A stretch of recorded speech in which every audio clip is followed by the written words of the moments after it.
Está ofertando mais aí sobre redes de computadores. O que é importante agora é aquilo que está próximo a você. É entender aí que estamos na camada de aplicação, a mais próxima do usuário, mas que não é usada diretamente pelo usuário. Lembre-se da seguinte ideia: tem você, usuário, o aplicativo e aí a estrutura de rede. Então quem vai conversar com o aplicativo? Portanto, a camada de aplicação, ela vai ser usada, ela vai prestar serviços aos aplicativos que você tem aí no seu computador, como navegador, como cliente de e-mail, entre outros programas.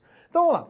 Dentro da camada de aplicação, a estrutura de dados que ela, como estrutura de rede, considera, ela chama de mensagem. Qualquer coisa.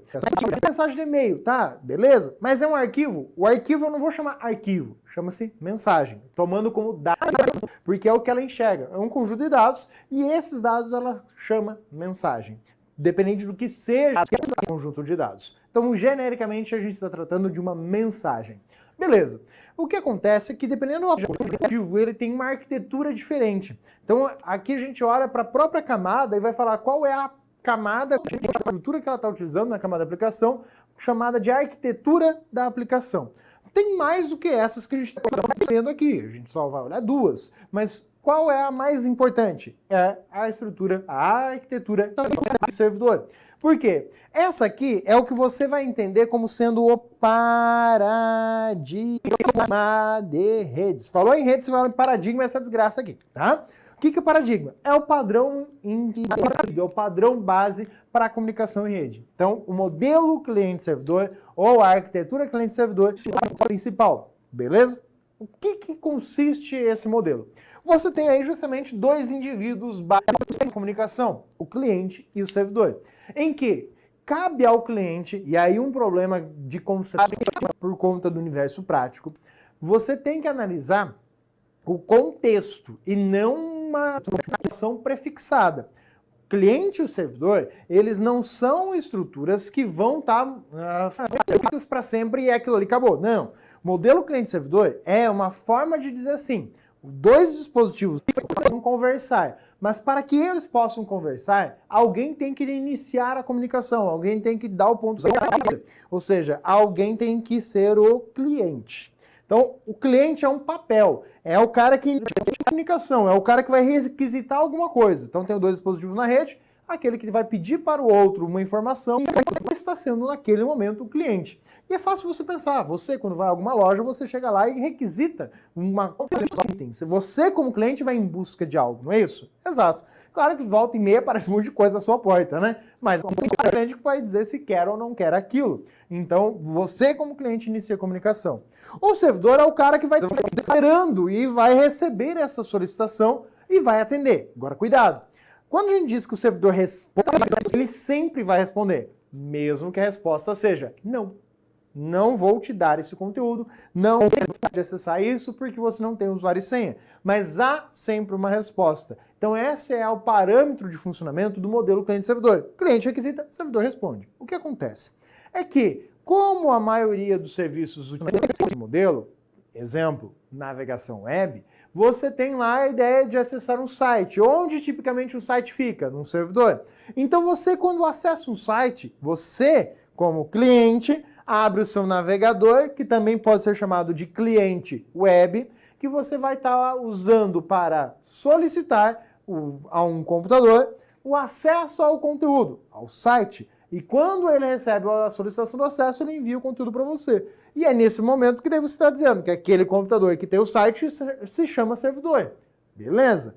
Acontece que, como isso é algo muito tradicional, são desenvolvidos equipamentos que têm uma arquitetura melhorada para atender essa finalidade. São computadores que vão funcionar muito mais como servidores do que como clientes.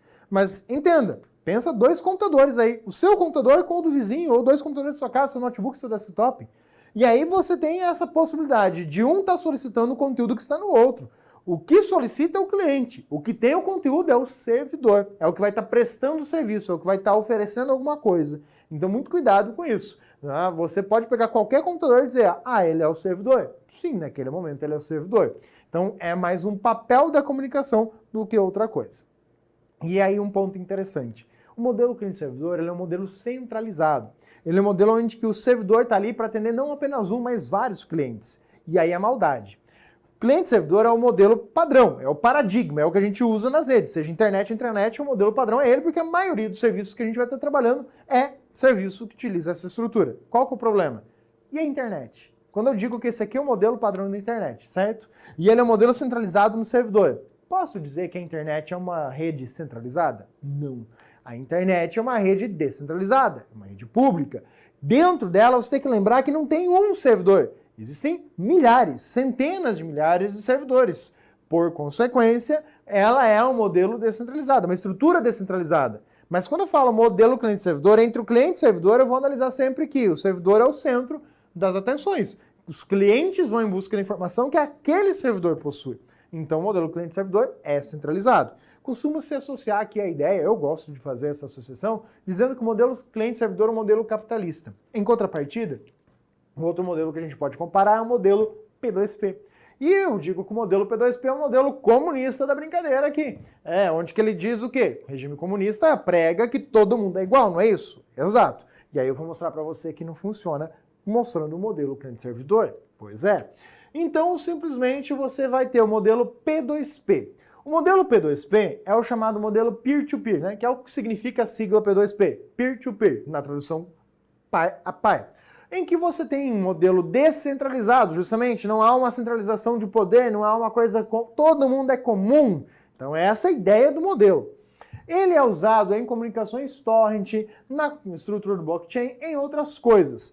Claro que tem situações que ele vai funcionar muito bem, obrigado, e é necessário que seja ele, não tem o que fazer, mas você vai perceber que para outras não dá para aplicar.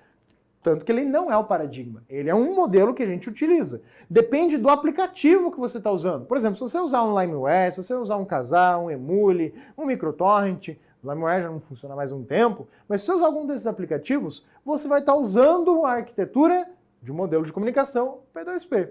E não o modelo cliente-servidor. Cliente-servidor se usa quando você abre o navegador, quando você abre o seu serviço de e-mail, quando você abre arquivos remotamente, aí é o cliente-servidor.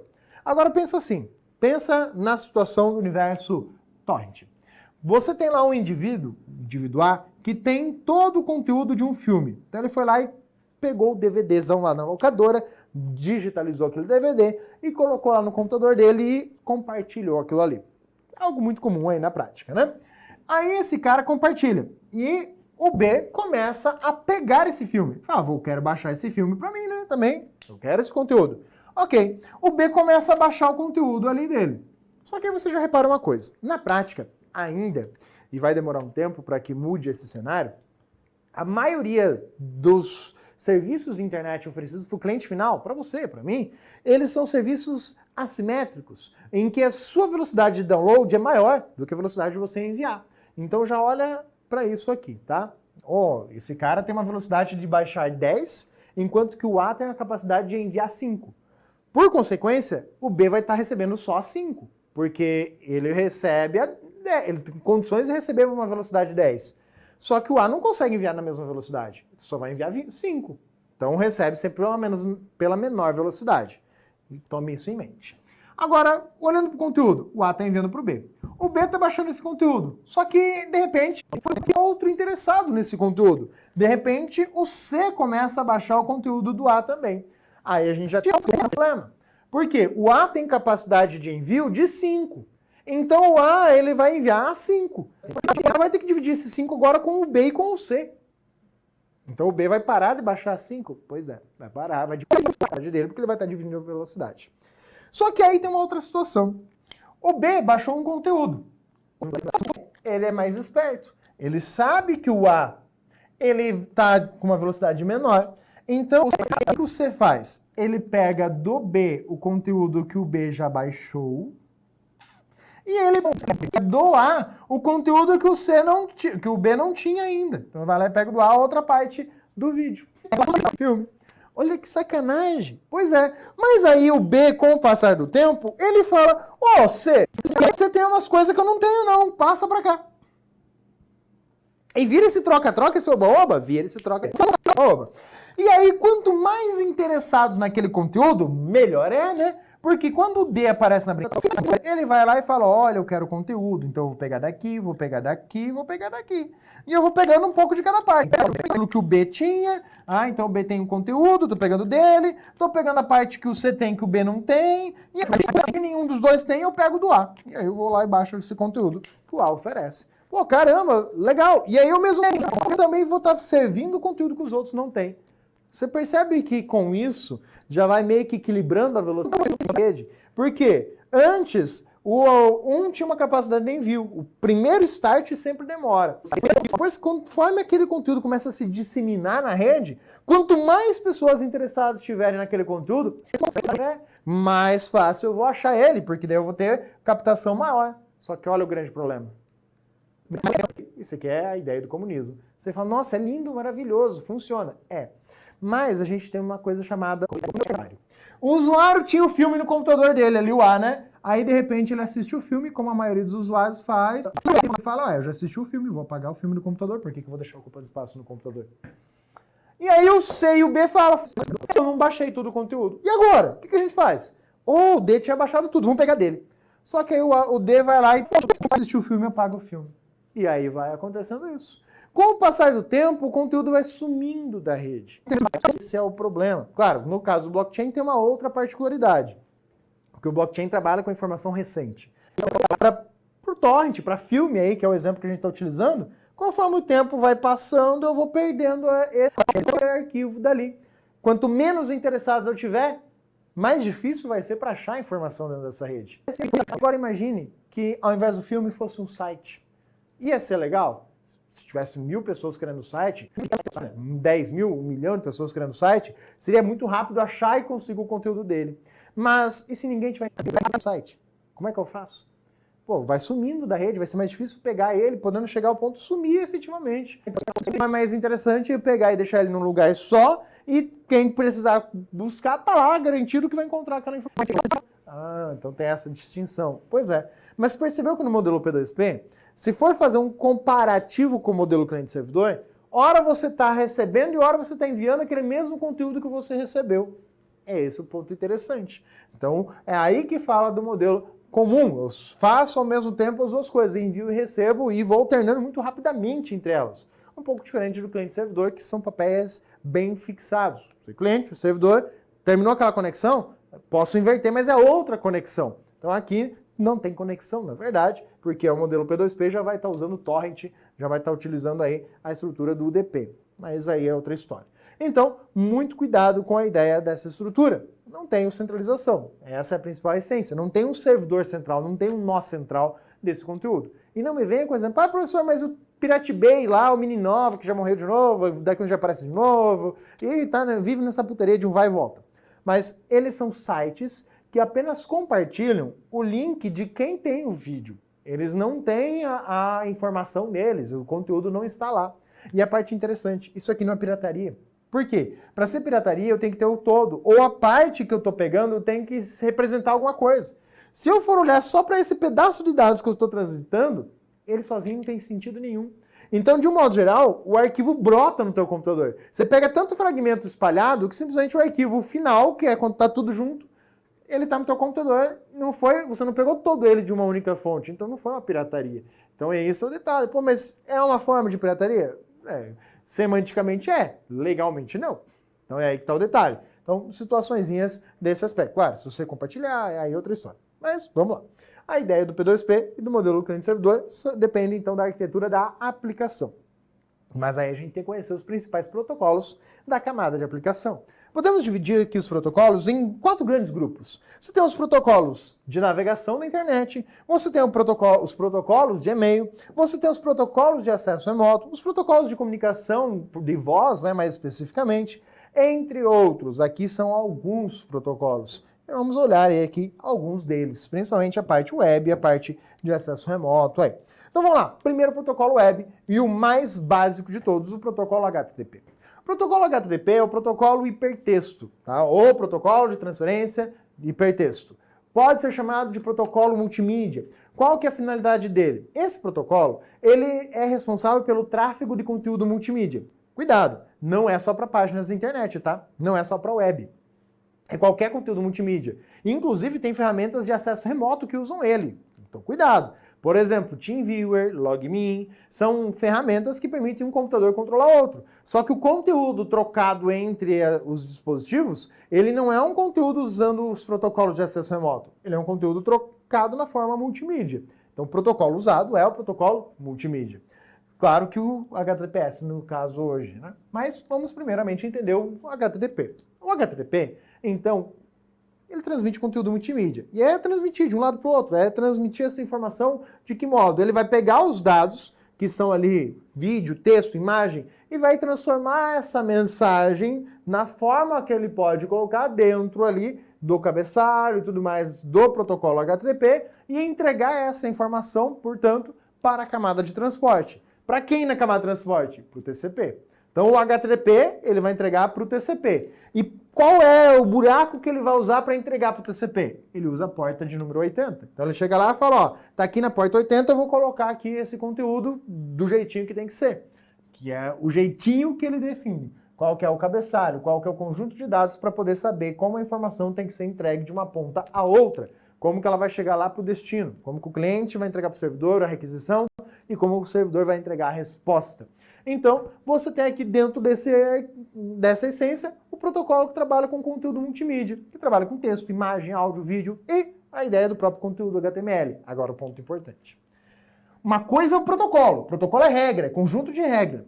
Quando eu olho para o HTML, a sigla HTML significa Linguagem de Marcação de Hipertexto. É nada mais do que um arquivo hipertexto. Só que aí a gente tem que abrir o paralelo. Uma coisa é você tomar a ideia de conteúdo multimídia como um todo, outra é analisar a ideia de protocolo, que é regra, outra é olhar para o arquivo hipertexto. O arquivo hipertexto é um documento que só tem texto. No máximo você pode dizer que tem links. Não tem imagem dentro dele, não tem vídeo. Se você abrir o arquivo hipertexto, como é que você vai ver ele? Quer ver um exemplo simples?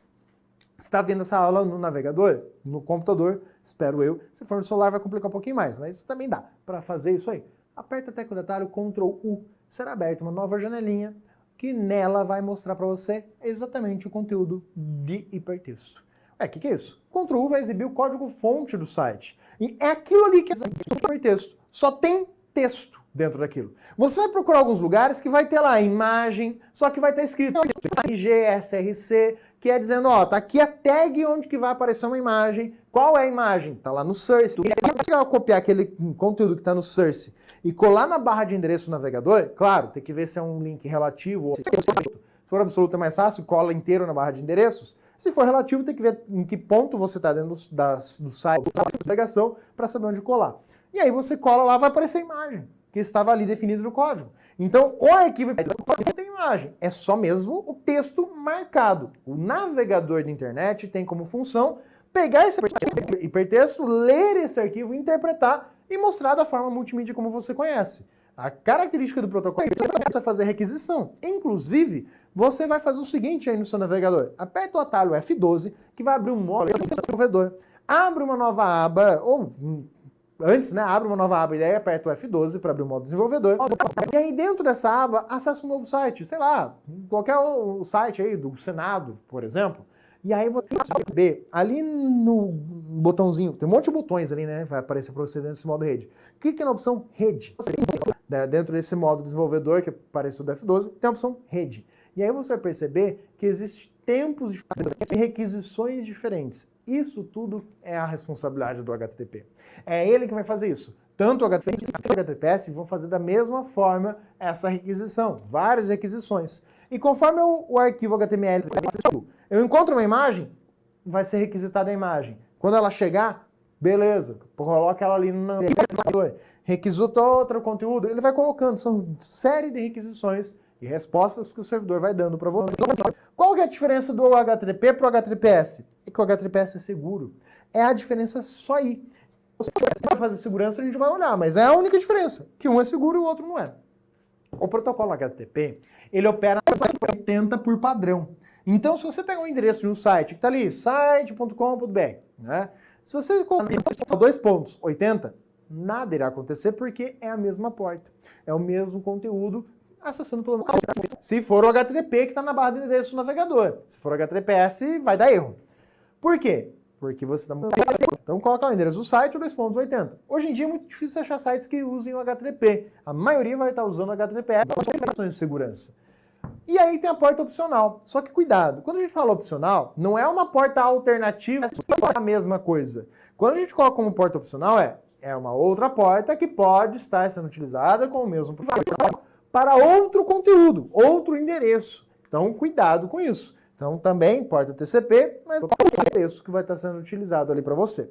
Já no caso do HTTPS, é outra porta. Então, se você está acessando ali o site, no final, né? Se o site é HTTPS, site ali, beleza, bonitinho. No final, você coloca o sinal de 443 e aperta Enter. Nada vai acontecer, vai continuar vendo o mesmo conteúdo. Por quê? Simplesmente é a porta padrão. Se você colocar lá um 8443, muito provavelmente vai dar um erro, porque não existe aquele conteúdo. Então, situações similares. Aqui, tem que saber o número da porta 80? Tem. Tem que saber o número da porta 8080? Tem. Obrigatoriamente, essas duas são essenciais. Essas aqui aparecem com menor frequência, mas é mais importante olhar e saber. Do HTTPS é a porta 443. Essa é relevante. E tem que ser TCP. Por quê? Segurança, você vai usar criptografia. E toda vez que você falar que vai ser algo seguro, tem que usar o TCP, porque o TCP garante a intenção. Ao contrário, não vai funcionar. Então, o que nós precisamos dizer é, o HTTP e HTTPS se concentram no mesmo conteúdo multimídia. A ideia é que eles vão estar transmitindo arquivos hipertexto e tudo mais. A diferença é que o HTTPS vai fazer isso de forma segura. Por consequência, eles querem saber como que é feita essa segurança. Ora, através do uso de criptografia. Eu vou estar buscando aí, em suma, o sigilo. Pode estar sendo utilizado a criptografia para garantir outra coisa? Que outra coisa vai estar sendo garantida? A autenticidade. Mas pode, não é uma certeza. Para poder estar sendo usado um certificado digital, você tem que clicar com o botão direito em cima do HTTPS ali no navegador e ir em detalhes do certificado. Para ver se o certificado digital é um certificado digital do tipo A, que vai garantir o autor também, né, a autoria, ou se ele é um certificado digital autoassinado, que não garante o autor, garante o sigilo. Então, a única certeza que você tem quando você olha ali no navegador e tal HTTPS é que a comunicação entre você e o servidor, a comunicação entre você e o site é sigilosa. Se o site é verdadeiro, você tem que ir lá e ver os dados do certificado. Claro, se a barrinha de endereço estiver verdinha, aí é outra história. Mas, muito cuidado. Então, você vai perceber que poder oferecer isso, essa criptografia, ao uso de outro protocolo, que na verdade vai ser um ou outro. Você vai ou o TLS ou o SSL junto ao HTTPS. Não é você manualmente. O seu navegador vai fazer isso automaticamente. Porque tanto o SSL quanto o TLS são protocolos de segurança implementados na camada de aplicação. Não vão entrar no mérito de portas dele, mas saber que eles são protocolos atrelados à criptografia. Não são algoritmos, são protocolos. Cuidado com isso. São outros dois protocolos, também da camada de aplicação, voltados para segurança. Não vai confundir. Aí o protocolo que também a gente precisa conhecer, protocolo FTP. O protocolo FTP é o protocolo de transferência de arquivos. O que esse protocolo faz? Simplesmente é um protocolo usado para enviar e receber arquivos. Só que a gente só usa ele assim, só que ele oferece muito mais coisas, que no serviço público é muito usado, por conta das limitações de modo geral e de investimento. Então, pelo fato dele ser muito usado no serviço público, por isso que ele cai em prova. E esse protocolo tem uma particularidade. Ele funciona simultaneamente. Para ele funcionar, ele usa duas portas. Quando você olhou para o HTTP, para o HTTPS, é uma ou a outra e são portas que levam a coisas diferentes. O HTTP e o HTTPS tem a porta padrão dele e a porta opcional. No caso do FTP, você tem a porta 20 e 21 sendo usadas simultaneamente, sendo uma para transportar os dados. Tanto os dados que estão indo quanto os que estão voltando vão ser transmitidos na porta 20. A outra porta, de número 21, ela vai servir para enviar as operações, os controles, os comandos, para dizer, você quer copiar, você quer apagar, você quer renomear, você quer mover de um lugar para outro. Então é esse conjunto de comandos. Inclusive, você tem que observar que nela também pode ser realizada a autenticação da informação. Então também serve para autenticação? Sim. O teu usuário sem o login vai através dessa porta. Então, as duas são portas TCP que vão estar sendo utilizadas em conjunto aí. Então, muito cuidado, que a confusão tradicional que as bancas colocam em prova é misturar com a ideia de porta e duas portas, duas ações, são coisas distintas. Uma é exclusiva para dados, a outra para operações e controle. E aí o protocolo DNS? O protocolo DNS é o protocolo ou sistema ou serviço, tem várias nomenclaturas que podem ser usadas, mas a finalidade dele é o serviço de nome de domínio ou sistema de nome de domínio. O papel dele é resolver, essa seria a palavra mais correta, mas se colocar ali um traduz dá para aceitar, tá? Não é a melhor opção, mas o correto é resolve. O que ele faz, basicamente, é pegar os nomes de domínio, que é aquilo que a gente decora com facilidade, por exemplo, uniwest.br, e vai consultar para você qual que é o endereço IP daquela coisa. Se você souber o endereço de um site, você pode digitar na barra de endereço do seu navegador e acessar? Sim, abre uma nova aba ali e digita 200.201.88.30, vai abrir a página da Uniwest. Decorei essa coisa porque eu trabalhava na parte web da Uniwest. E aí, simplesmente, esse cara vai fazer o quê? Vai levar você direto para o conteúdo. Perfeito? O endereço IP permite você acessar um site? Permite. Mas é mais fácil para que os usuários decorem o endereço do site ou o endereço IP do site? O domínio ou o IP? É bem mais fácil decorar o domínio, mas na prática nem isso você faz. Porque para acessar o site do Alpha, eu sei que você abre o Google, digita AlphaCon e clica no primeiro link. Eu sei. Então, olha só, o que acontece aqui? Um problema que foi criado, né, a situação de identificações diferentes, mas que o computador trabalha com IP, o usuário trabalha com nome, mas visual, intuitivo para o usuário, o nome do site certo. Então, situações que você precisa de uma conversão. Esse é o papel do DNS. É encontrar o IP do site que você quer acessar para que você possa chegar até aquele site, para que a sua requisição chegue até aquele site. Então, o papel do DNS é só entregar para você esse nome. Tem o DNSSEC, que é o protocolo DNS, com a garantia de autenticidade da fonte. Ele garante para você que a informação entregue a você foi entregue por uma autoridade para tal e não por alguém forjando a informação. Então esse é o DNSSEC, que é basicamente a versão do DNS que na prática é o que está sendo usado. O DNS mesmo não é mais usado puro, cru. É o SEC que é empregado. Mas na prova ainda é o DNS. Detalhezinho muito importante. A porta que ele emprega é a porta de número 53 do UDP. Então, porta 53, UDP. Você viu que todos os outros que a gente viu são portas TCP. Esse é o TCP. Então, é outro protocolo que ele está usando por baixo porque ele precisa ser rápido. Tá? Agora, o DNSSEC. O DNSSEC é outra história. O DNS, transição dos dados, é uma coisa. Agora, a validação da qualidade dele é outra. Então, ele faz um bem bolado aí entre o TCP e o UDP, ok? Então, DNS cru, basicamente, na prova, UDP, porta de número 53, tem que decorar o número da porta também. Aí você tem os protocolos de acesso remoto. O que são protocolos de acesso remoto? São aqueles protocolos de terminal remoto. Você tem o SSH e o Telnet. O que você precisa saber? A porta de cada um, SSH 22, Telnet 23, ambas portas TCP, que servem para a mesma coisa, acesso remoto. A diferença é que o SSH, ele oferece segurança. Ele grafa, enquanto que o Telnet não tem segurança, tá? Telnet é não seguro, ele não criptografa dados que vão ser transmitidos. Tanto que o Windows está parando de usar ele há um bom tempo, quase não usa. Que Linux praticamente sempre usou o SSH só. O Windows usava Telnet e com o passar do tempo ele está substituindo aquilo que ele usava Telnet para usar o SSH também. Então, são protocolos de aplicativo, preciso que eles sejam implementados no aplicativo, que é protocolo de rede, é comum. Então, independente do sistema operacional que eu estou usando, eu posso usar eles sim. Tá? Então, essa é a ideia. E outro protocolo que a gente precisa conhecer é o protocolo VoIP. O VoIP é o protocolo de voz sobre IP. Qual que é a finalidade dele? É simplesmente parar de usar a linha de telefonia para fazer ligação e usar a linha de dados. Se você for olhar, quando você pega uma internet ADSL, por exemplo, que aqui tem telefone, internet, mesma coisa a cable modem, né, que você pega lá com a TV por assinatura. Se você pega o que é e liga, você vai pagar custo da ligação pela telefonia. Se você for ligar daqui do Brasil para os Estados Unidos, você vai pagar um absurdo. Por quê? Você está usando a rede de telefonia. E na prática, ela mesma por baixo já faz isso aqui, mas vamos deixar isso aí para outra hora.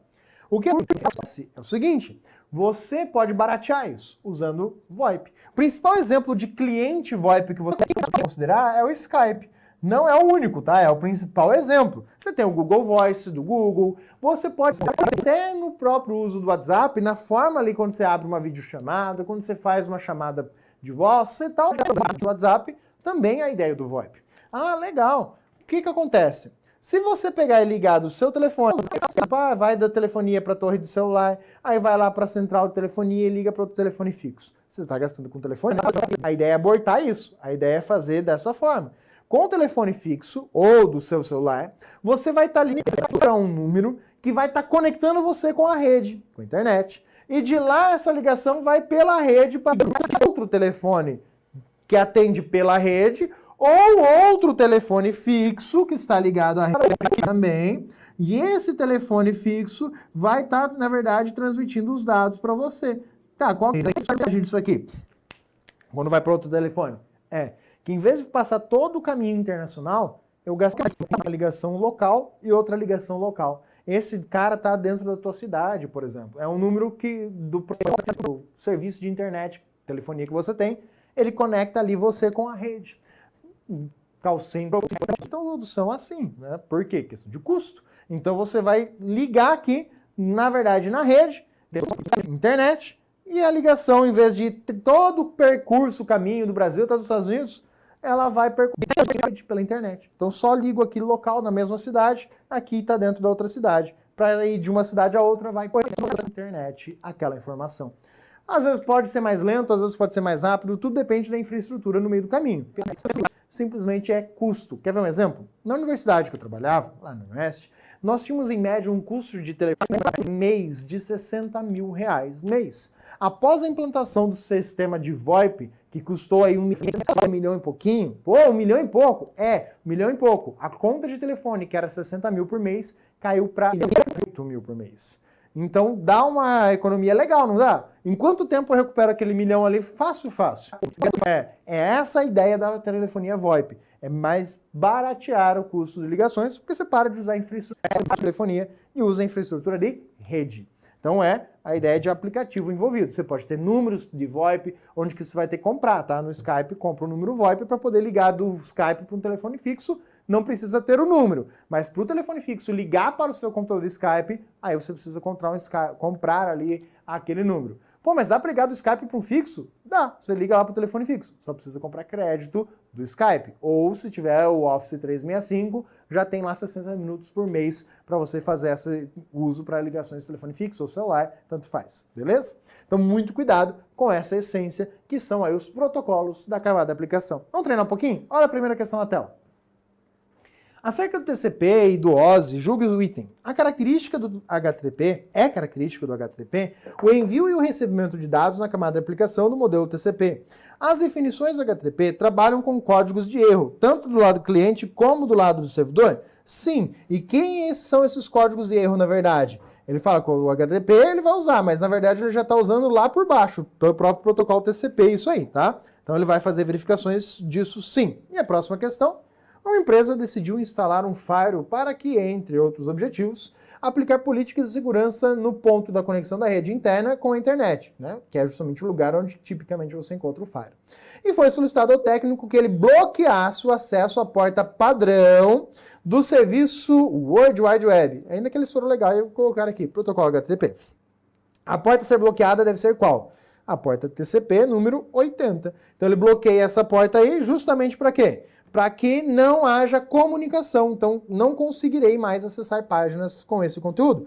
Ah, mas se for conteúdo criptografado, aí você consegue acessar, porque só foi bloqueado 80, e o criptografado usa 443. Então você pode fazer isso no teu computador também, tá? Você pode ir lá no firewall do Windows e bloquear a porta 80. Lembra que TCP/25, ela é usada lá no SMTP, você tem isso dentro da parte de e-mail, mais especificamente. 20/21 é do FTP, que está sendo utilizado ali. E se bloquear basicamente uma, a outra não tem muita utilidade, né? Principalmente se bloquear 20, né? Não precisaria nem ficar perdendo tempo com a 21. E a 110, que é a porta do protocolo IMAP não, desculpa, do protocolo POP. Então, 110 do protocolo POP é a porta dele aí. Então, o protocolo de recebimento dele. Correto? Apenas a alternativa A. É isso. E esses são alguns conceitos básicos relacionados aos protocolos da camada de aplicação. Ficamos por aqui. Até a próxima.